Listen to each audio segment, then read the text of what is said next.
Hi guys, I'm back again with another little mini I've made. This mini is based on a tutorial that I saw on YouTube on Paperkitz YouTube channel. That's Paperkitz, using, I think it's a Strathmore artist's pad. I wanted to make a smaller one than that, and what I did was I went to my local art store and I found these little miniature collection of artist trial pads, and it's just a collection of little pads with different papers in them. Like this is a water paper pad, and this is like 300 GSM, so it's quite a thick paper. And some of the other ones they've got in them are the black visual arts diary, and this has got 120 GSM in them.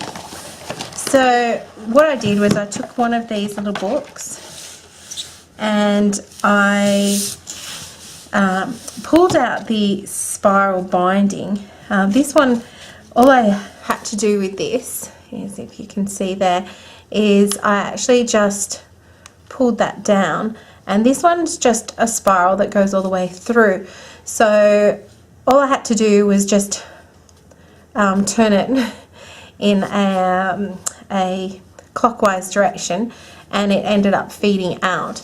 And so I was able to pull it apart and take out some of the pages. I didn't want all of the pages in the book because, as you can see, my book is quite thick.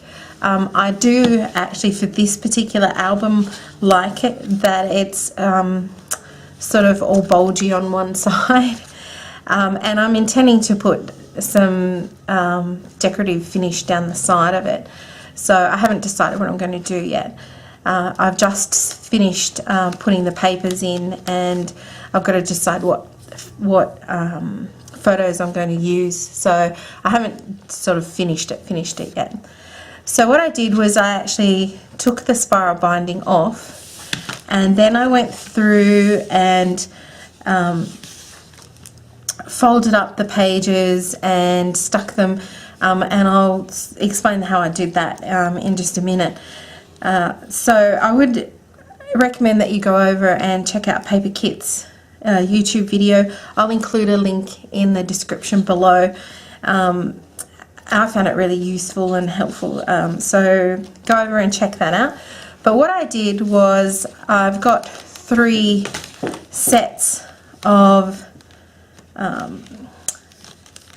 the papers, or the pages in here.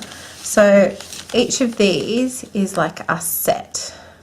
So I've got 3 sets, and then the front cover and back cover there.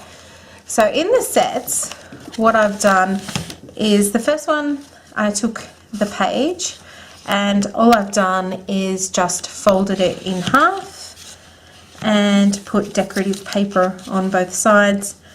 I did, when I had the papers out, before I put the decorative paper on, I did distress ink them, just using the Tim Holtz distress ink. The one that I used for this is the walnut stain.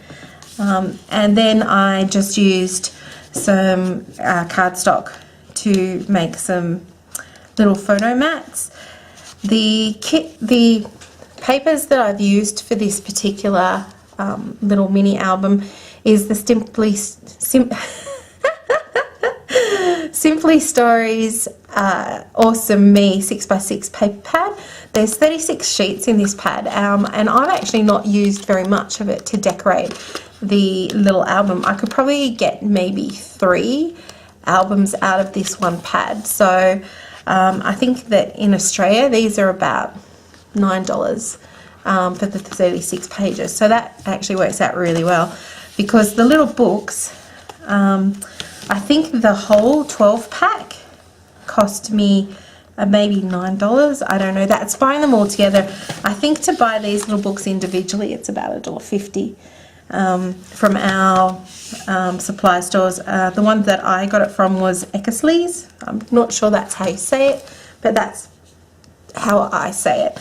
So as I was explaining, the first page I just folded in half, and rather than leaving it down the bottom, I just moved it up in the spiral binding a little bit so that it's sort of offset from being on the bottom.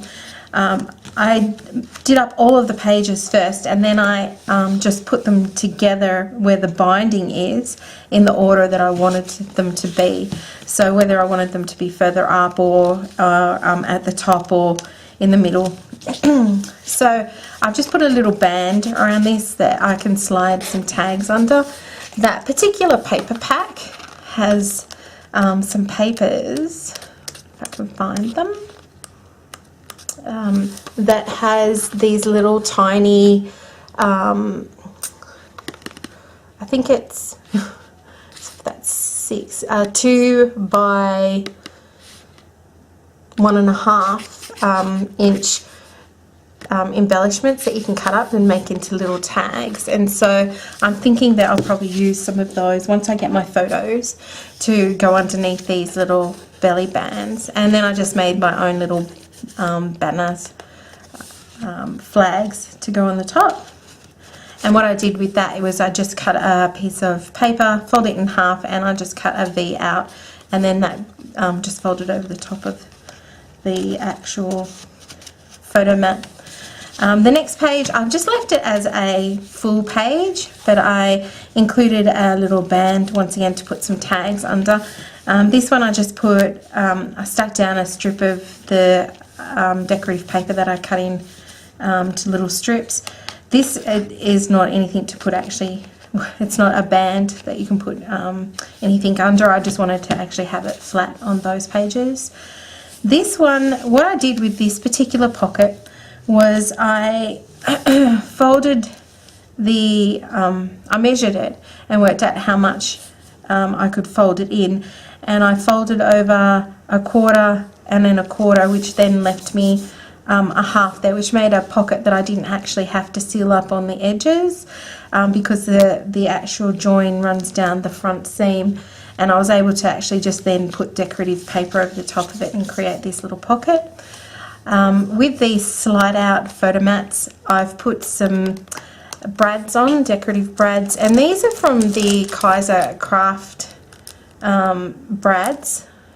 I'm not sure which one this one is. It doesn't actually have a particular pattern description, but I was lucky enough to get these on the sale stand for $2 a packet.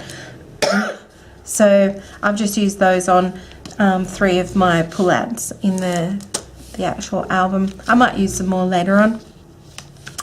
The next page, I've just folded up a little bit of the bottom and then joined it at the side, so it made a little pocket, and I've just made another little tag. Once again, it's got a little band that you can put some journaling under, and there's a spot for journaling or photos. Excuse me, I don't know why I'm coughing, but then I've got another journaling spot here, another little photo mat.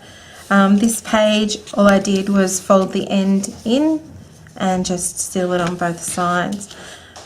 The way that I sealed these is I actually, with the pages that were left over, I made these little sort of, I just cut a little piece that would fit there, and I just folded it over and then put decorative paper over the top. And I've done that for all of the pages that actually have joins like this one here. I've done the same thing here. I cut a piece of paper that was that high and that was wide enough to go around that, and then I stuck it down and put the decorative paper over the top. Excuse the noise, my cat's going a little nuts. Again. So then it just repeats itself with the actual pages. So this is the same as the first page that was in there, and I've just once again made a little pocket by folding the paper in half, then left one that's a full solid page. I did one of the little pull-out photo mat tag strips, a page where I've just folded up a little bit of the portion of the bottom and then folded the end in, and then it repeats one more time. So folding in half, a full strip, the little pull-out tab, a fold up of the bottom, and the ends folded in. The back of it's just the cardstock from the actual the original artist pad. So that's the little album that I've made. As I said, go over and check out Paperkitz YouTube channel. I'll include the link below. And she's got a great tutorial. It's on a larger one, but you can, as you've seen here, make it smaller. She has the tutorial of how to just do a little bit of scoring along here and give it that little curved my cat's trying to escape out the window. Gives it the curve on the front cover so that your cover doesn't just start to crack from getting a sort of maybe a bend in it. So it just makes it stay together much nicely. I'm not having very much luck speaking today. Alright guys, so that's this little album. I'm hoping to have a couple more tutorials together in the next week or so, and I'll post them up here soon. Bye.